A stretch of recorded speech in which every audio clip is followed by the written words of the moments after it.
There were no countries in Africa before colonization. There was states led by respected traditional leaders. Each state had its own language is equally respected.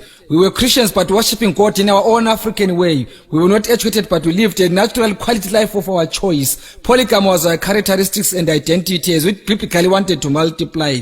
We had glorified and dignified traditional weddings that were merely divorced. Our skin color wasn't black but chocolate brown. We didn't use money but lived healthy and fairly on barter trade. We didn't have hospitals but we had our own traditional doctors. There was love, peace and harmony amongst us. There was no hunger, poverty, corruption, fraud, murder and hate. A neighbor was treated like a family, not a foreigner or an alien. Africa was partitioned by non-Africans in the absence of African leaders. We got colonized and our resources were looted to develop non-African countries. We were pushed to arid and infertile lands infected with tsetse flies and mosquitoes. Our skin color was tanned black and linked to evil. We were called barbaric blacks, baboons, monkeys and kafirs in our homeland. We were embarrassed, humiliated, tortured, harassed, beaten and killed to be depopulated. We were intimidated and forced to spy and expose one another. We were Africans in Africa without rights in their homeland. We were Africans restricted on where to go by non-Africans in Africa. We were slaves in our homeland. Our forefathers stood up and fought. We won and got back Africa to us. We called it independence, democracy and freedom. African independence didn't come alone. HIV mounted on us. Poverty heavily came on us. Unemployment fell on us. Chaos blossomed to us. Cancer carried away our lives. Sanctions were added to us. Now it's hunger, drought, earthquakes and cyclones. Where did we go wrong in Africa as Africans? African countries are all independent from their former colonial masters.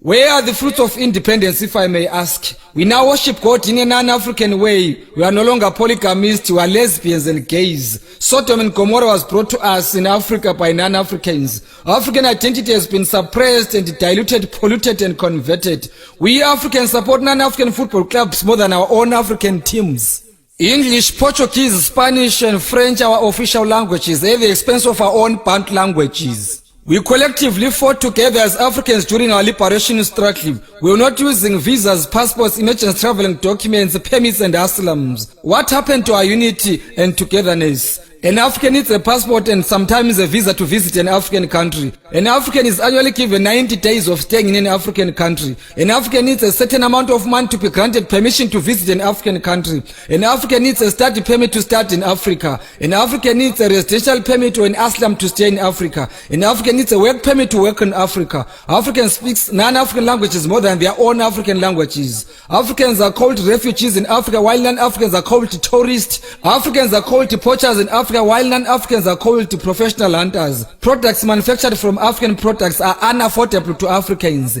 Is this what we call independence in Africa? Why are Africans beggars while we have flora and fauna?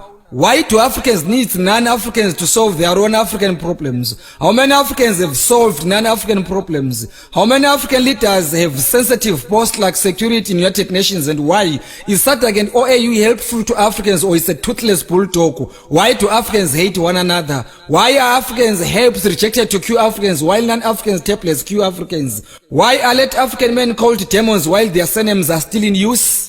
Our own traditional healers are now evil. Our own traditional leaders are politicians as puppets. Our traditional herbs are no longer important but useless. Who own businesses in Africa? Who owns land in Africa? Who are investors in Africa? Who is controlling African economy? Why are Africans still living in squatter camps in Africa? Why are Africans migrating to 9 African countries? Why are some African countries sanctioned? Who killed Gaddafi and why was he brutally killed? How far has Libyan economy improved after Gaddafi's brutal assassination? Where is African independence? Cry, my beloved Africa, until all Africans feel at home in Africa. Cry, my beloved Africa, until Africans completely gain total control of their natural resources. Cry, my beloved Africa, until child and human trafficking is over. Cry, my beloved Africa, until human abuse is ironed out. Cry, my beloved Africa, until Bantu languages are internationally recognized. Cry, my beloved Africa, until freedom of speech and freedom after speech prevails. Cry, my beloved Africa, until all African heroes and heroines are honored when still alive. Cry, my beloved Africa, until human rights are respected, not violated. Cry, my beloved Africa, until better life for all arrives to all Africans. Cry, my beloved Africa, until all Africans have decent shelter. Cry, my beloved Africa, until education and health is for free. Cry, my beloved Africa, until all Africans afford decent meals. Cry, my beloved Africa. Maybe our Lord will bless cursed Africa one day. I'm not an African politician, but an African patriotic poet. I'm a patriotic African ambassador through poetry. My message to Africans remains very clear and loud.